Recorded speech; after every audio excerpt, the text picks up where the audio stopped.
बिस्मिल्लाहिर्रहमानिर्रहीम अल्लाहुम्मा सल्लि अला मुहम्मदिन व आले मोहम्मद। पाकिस्तान और इंडिया के दरमियान हालिया कशीदगी के बायस दोनों मुल्क अपने अपने सफारती माज़ों पर भी लड़ रहे हैं और दोनों ममालिक की ये कोशिश है कि दुनिया को वो ये कन्विंस कर सकें कि ये जो दोनों देशों के बीच में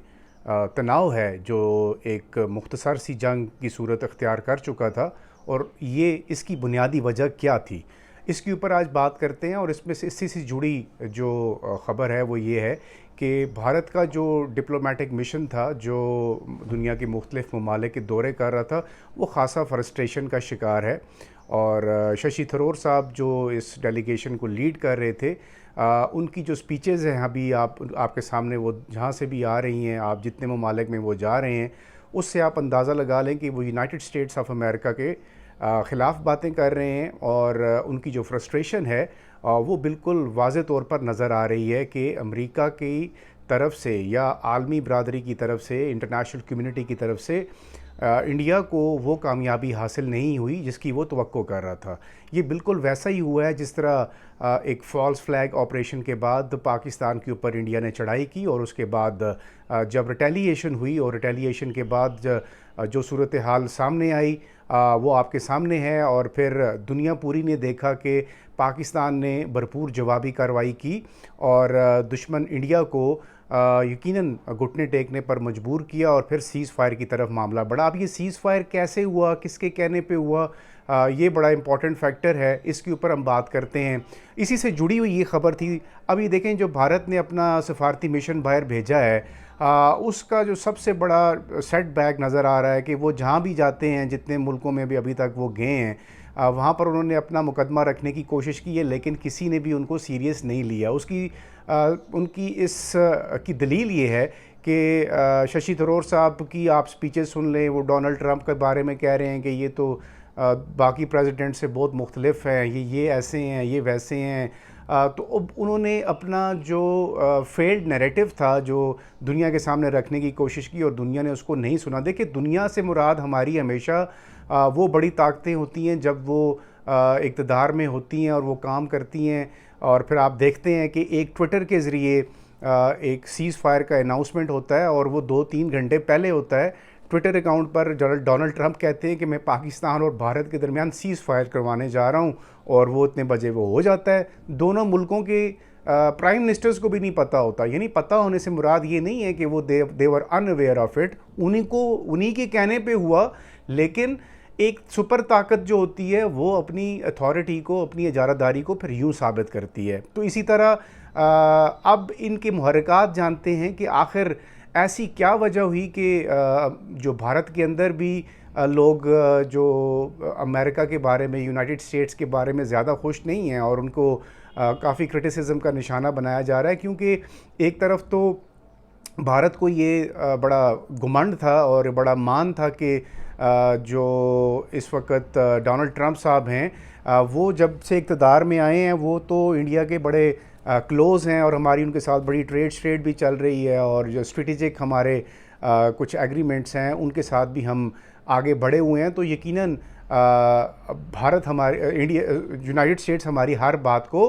पर मुत्तफ़िक होगा और वो एग्री करेगा। और इसी घुमंड में इसराइल के कहने पर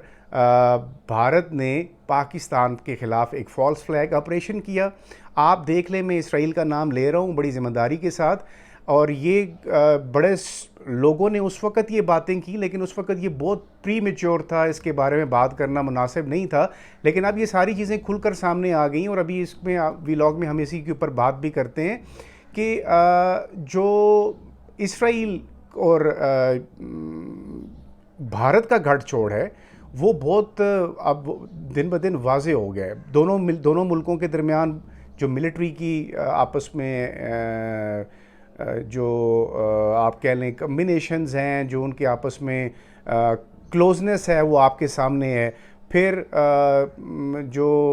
ट्रेड रिलेशंस हैं दोनों मुल्कों के बीच में वो आपके सामने हैं। फिर भारत जो है वो इसी एरिया में जहाँ पे ये इंसिडेंट होता है, इसी के करीब कश्मीर के अंदर बहुत सारे टूरिस्ट स्पॉट बनाए गए हैं जहाँ पर ये जितने भी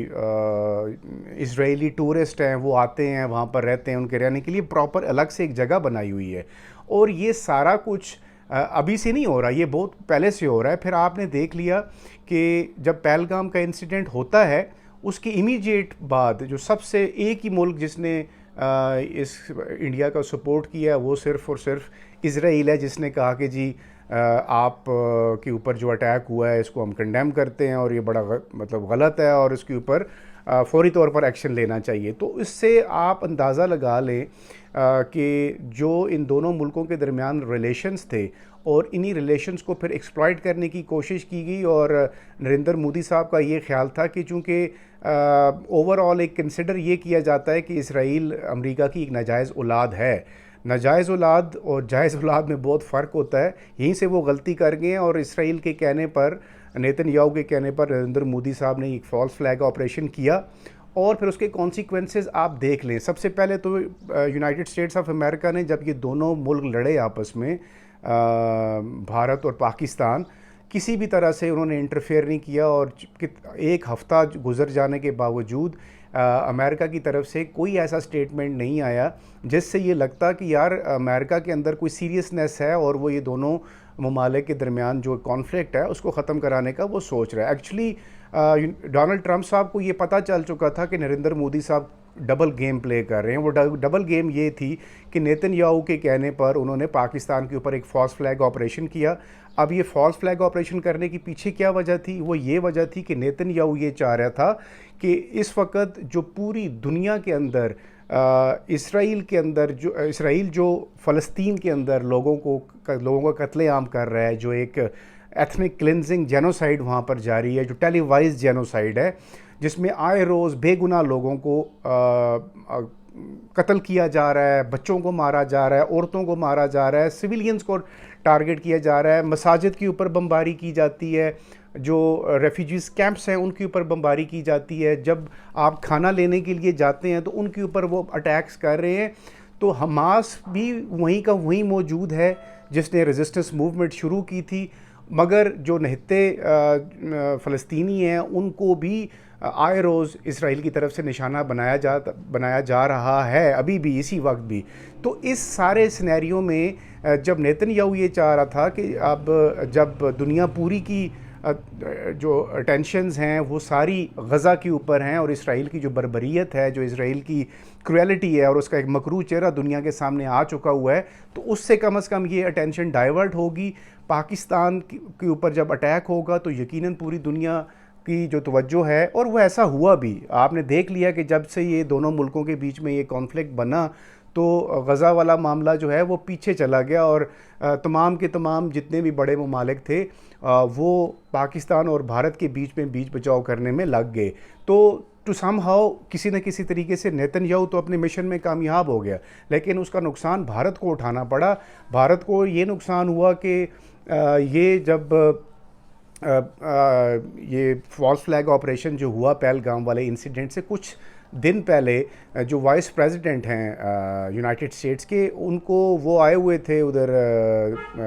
भारत के दौरे पे थे, वो अपने बच्चों शच्चों को लेके आए हुए थे घूमने फिरने के लिए। उस दौरान इंडियन गवर्नमेंट ने उनको ये बिल्कुल क्लियरली ये बात की, उनको बता दी थी कि इस तरह की कोई सिचुएशन बनने जा रही है। तो उससे लगता ये था कि जब वो वापस गए हैं और डोनाल्ड ट्रंप साहब को जब ये पहलगाम इंसिडेंट हो जाता है और उसके बाद फिर दोनों मुल्कों के बीच में एक कॉन्फ्लिक्ट बन जाता है, तो देखिए इंटेलिजेंस एजेंसियां तो अपनी जगह पे काम कर रही हैं ना। तो जब आप एविडेंस भी नहीं दे पाते पहलगाम का, जब आप ये भी नहीं कि बता सकते कि ये इंसिडेंट कैसे हुआ, कहाँ से हुआ, कौन लोग थे, कहाँ से आए हैं, कौन, आप किसी एक का नाम तो बताएं, किसको गिरफ़्तार किया है आपने, अगर वो पाकिस्तानी थे तो कहाँ से आए, किस तरह आया। तो या आप फिर ये माने कि आपका इंटेलिजेंस फेलियर था कि अगर लोग आ भी गए और आप उनको रोक नहीं पाए।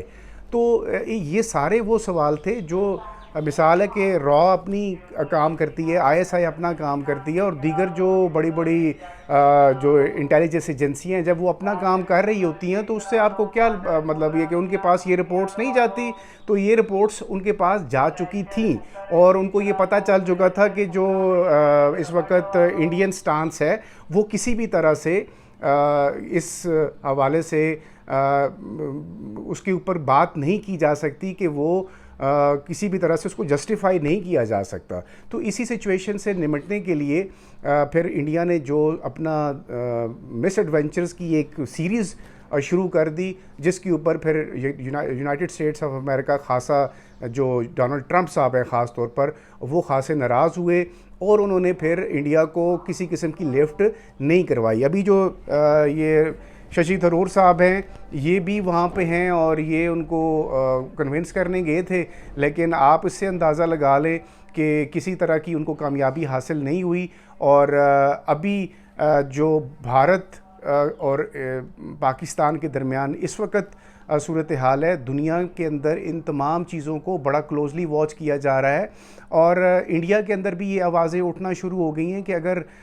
ये सारे चीज़ें आपने डिप्लोमेटिकली हैंडल नहीं कर पा रहे थे तो अभी आपके पास साख बचाने का इसके अलावा और कोई दूसरा रास्ता नहीं है कि आप मासवाए इसके कि आप अब यूनाइटेड स्टेट्स के बारे में ही डोनाल्ड ट्रंप को ही बुरा भला कहना शुरू कर दें। उसकी वजह है कि वहाँ तो आपको किसी ने सुना नहीं है, तो चलो जब घर वापस आएंगे तो कम से कम यहाँ पे ये होगा कि लोग ये कहेंगे कि चलो यार एक बयानिए के साथ वापस आए हैं कि ये वहाँ भी हम डरते नहीं हैं और हम यूनाइटेड स्टेट्स ऑफ अमेरिका के ख़िलाफ़ भी बातें कर रहे हैं। अब पूछा ये जाता है कि आप जिन मुल्कों में गए हैं वहाँ से लोगों ने आपको क्या रिस्पॉन्स दिया है? कोई रिस्पांस नहीं मिला। इंडिया डिप्लोमेटिकली भी फेल हो चुका है और नरेंद्र मोदी साहब की जो पॉलिसीज़ हैं उनको अब बहुत ज़्यादा क्रिटिसिज्म का सामना करना पड़ रहा है। भारत के अंदर से आवाज़ें उठना शुरू हो चुकी हैं और अपोजिशन जो है उसने बड़ा स्ट्रॉन्ग स्टांस लिया हुआ है इस वक्त। कांग्रेस की तरफ से जितने बड़े लीडर्स हैं कांग्रेस के, वो मुसलसल ये सवाल किए जा रहे हैं कि आपने पाकिस्तान के ख़िलाफ़ जो भी इक़दामात किए, अपने सेल्फ़ डिफेंस में किए, या पहलगाम जो इंसिडेंट हुआ, आखिर उसकी रिपोर्ट कहाँ है? आखिर आप उसके बारे में हक़ाइक़ लोगों के सामने क्यों नहीं रखते? या जो नुकसानात हुए हैं इस जंग के बाद दोनों मुल्कों के, ख़ास तौर के ऊपर जब से आपके डिफेंस चीफ जो ये कह रहे हैं कि हमारे तैयारे गिरे हैं, हमसे कुछ मिस्टेक्स हुई हैं, तो अच्छी बात है, मिस्टेक्स को एडमिट करना चाहिए और आप इन्हीं मिस्टेक्स को दोबारा रिपीट करने का मत सोचें, क्योंकि फिर आपको और बहुत सारे फ्रंट्स पे जो है वो नाकामी का सामना करना पड़ जाएगा। अब ये जो इंडिया हमारा हमसाया है, ये एक अजीब हमसाया है। यानी अगर हमारा प्राइम मिनिस्टर इस छोटी सी मुख्तसर सी जंग के बाद जब वो ईरान जाता है तो ईरान में अगर उसका वालिहाना इस्तकबाल किया जाता है प्राइम मिनिस्टर साहब का, तो भी इंडिया को तकलीफ़ है। अगर वो वहाँ से आज़रबाईजान जाते हैं और वहाँ पर उनके एज़ाज़ में कोई तकरीब मुनक़्क़द होती है तो भी इंडिया को तकलीफ़ है। अगर चाइना हमें सपोर्ट करता है तो भी आपको तकलीफ़ है। अगर आप हमारी कोई और किसी डिप्लोमेटिक महाज पे हमें कामयाबी हासिल होती है, या तुर्किया जिस तरह उसने अनाउंस किया कि हम आपको ड्रोन्स देते हैं, तो भी आपको तकलीफ़ है। तो इसका मतलब ये है कि आप तो प्राइमरी स्कूल के बच्चों की तरह बिहेव कर रहे हैं। आपको भी याद होगा कि प्राइमरी स्कूल में, मतलब जब हम छोटे होते हैं तो वहाँ अगर आपस में कोई जंग हो जाती है तो अपने दोस्त को हम बुला के कहते हैं तुम इससे बात ना करना, तुम इसके साथ मत खेलना, ये अच्छा बच्चा नहीं है। तो ये वाली पॉलिसी को जितने भी इंडियन लीडर्स हैं उनको अपनी इन पॉलिसीज़ को रिव्यू करना चाहिए। इंडिया के अंदर जो इस वक्त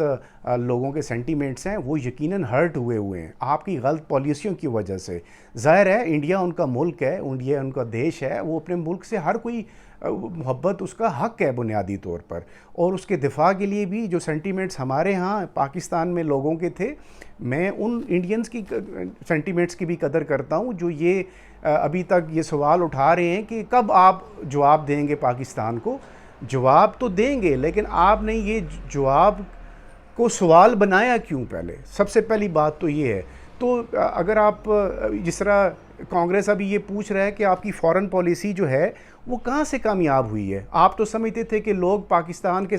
को कोई एक बंदा भी, कोई एक मुल्क भी उसके साथ बात करने के लिए तैयार नहीं है। तो अब जब ये जंग के दौरान जो भी रिसेंट स्कर्मिशेस हुई हैं दोनों मुल्कों के बीच में, इसके बाद तो पाकिस्तान का जो ग्राफ है वो कहाँ पे पहुँच गया है और आप कहाँ पे खड़े हैं। आपको डिप्लोमेटिकली कहीं पे भी, यानी आप लैटिन अमेरिका चले जाते हैं शशि थरूर साहब, और वहाँ जाके आप उनसे कहते हैं, वहाँ से भी आपको कोई, यानी उस मुल्क की जिसकी कोई बेचारे की अपनी पोजीशन नहीं है, और या वो इस तरह ग्लोबली रिकग्नाइज्ड पॉलिटिकली वो नहीं है, तो उनके पास भी आप मदद के लिए जाते हैं और अपनी फरियाद लेके जाते हैं कि जी पाकिस्तान बड़ी ज़्यादती करता है, तो लोग आपको आगे से ये जवाब भी देते हैं कि आप कश्मीर के मसले को हल करें ना।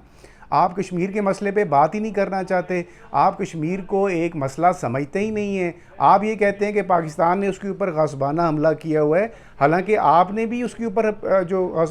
ग़ासबाना कब्ज़ा किया हुआ है, तो आपने भी तो कब्ज़ा किया हुआ है, आपने भी उसको ऑक्यूपाई किया हुआ है। वहाँ पे जो कश्मीर के अंदर लोगों को जिस तरह से आपने बाई फोर्स रखा हुआ है, तो ये गज़ा वाले मामले से वो कम नहीं है। आपने नेतन्याहू के कहने पर ये एडवेंचर तो कर लिया, लेकिन उसके कॉन्सिक्वेंसेस आपको अभी भी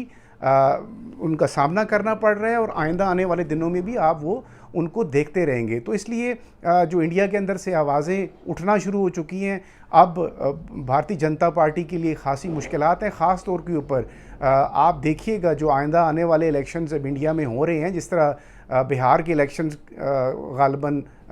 नवंबर तक एक्सपेक्टेड हैं। इन इलेक्शंस में आपको वाज़े तौर पर शिफ्ट नज़र आएगा। पब्लिक बेवकूफ़ नहीं है, पब्लिक आपके रेटरिक से, आपके शोर शराबे से, आपकी 56 इंच की छाती को लेकर के ज़्यादा अरसा नहीं चलेगी। आप चाहे बेचते रहें और आप प्राइम मिनिस्टर बन गए हैं इंडिया के, लेकिन आपको अकल और शऊर अभी तक नहीं मिला जिसकी आपको सख्त ज़रूरत है। और जो इंडियन जनता है वो आपसे बिल्कुल भी खुश नहीं है। उसकी बुनियादी वजह ये है कि आप उनको बेवकूफ़ बनाने पे तुले हुए हैं और आप उनके सेंटीमेंट्स के साथ खेल रहे हैं।